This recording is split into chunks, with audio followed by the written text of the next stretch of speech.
हिंदू धर्म ने बदला वैज्ञानिकों का विज्ञान। ऑक्सफोर्ड में साबित हुआ Om is equal to MC square. देखकर हिंदू विज्ञान नासा भी रह गया हैरान। सदियों से विदेशी उठा रहे वैदिक विज्ञान का फायदा, जबकि हम भारतीयों ने अपने विज्ञान को माइथोलॉजी से ज्यादा कभी नहीं आंका। वैज्ञानिकों की शोध का अहम हिस्सा है वेद, पुराण और भगवत गीता।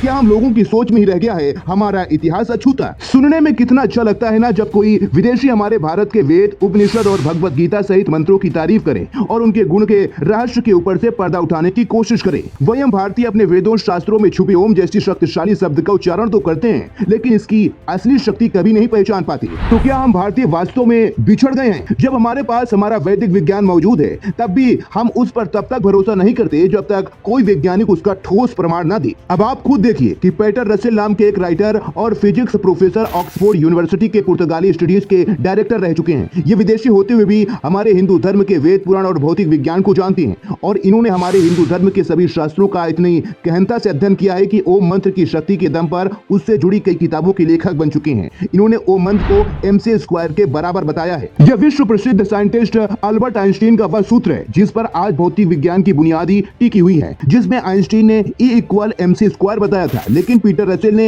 इस सूत्र को बदलकर Om is equal to MC square कर दिया है। इसके पीछे का कारण भी सुनिए कि आखिर इन्होंने E को ओम क्यों कर दिया है। दरअसल अल्बर्ट आइंस्टीन ने जब यह सूत्र दिया था तो उनका कहना था कि हमारा पूरा ब्रह्मांड ऊर्जा और द्रव्यमान से मिलकर बना है। उनके इस सूत्र में E का अर्थ ऊर्जा का द्रव्यमान था, वहीं MC स्क्वायर का मतलब प्रकाश की गति थी, और इसी सूत्र के दम पर परमाणु खोजा गया। पीटर 10 साल का सूत्र में बदलाव का उद्देश्य था कि उन्होंने जब वेदों का गहन अध्ययन किया तो उन्हें समझ में आया कि ओम में ब्रह्मांड की सारी ऊर्जा विद्यमान है और ओम ही सृष्टि की सारी ऊर्जा का द्रव्यमान भी है। हमारे हिंदू धर्म के सदियों पुराने वेदों में यह स्पष्ट तौर पर लिखा हुआ है कि जब सृष्टि का निर्माण हुआ था तो सबसे पहले ओम की ध्वनि सुनाई दी थी। आज के समय में न केवल ज्योतिषी, ऋषि मुनि बल्कि वैज्ञानिक भी इस बात की पुष्टि करते हैं कि हमारे ब्रह्मांड में सूक्ष्म रूप में ओम की ध्वनि मौजूद है और यही उनकी बनी सृष्टि के कण कण में रहकर सभी को नियंत्रित करती है। वैज्ञानिकों ने भी प्रमाणित किया है कि हमारे सृष्टि में जितने भी ग्रह हैं सभी ओम की ध्वनि ही निकालते हैं। इसके अलावा अभी फिलहाल जब नासा पर्शियस मिल्की वे को टटोल रहा था, तभी आकाश गंगा के सेंटर पॉइंट पर नासा ने गैस और क्लस्टर से बनी हुई एकदम डमरू जैसी आकृति को खोजा।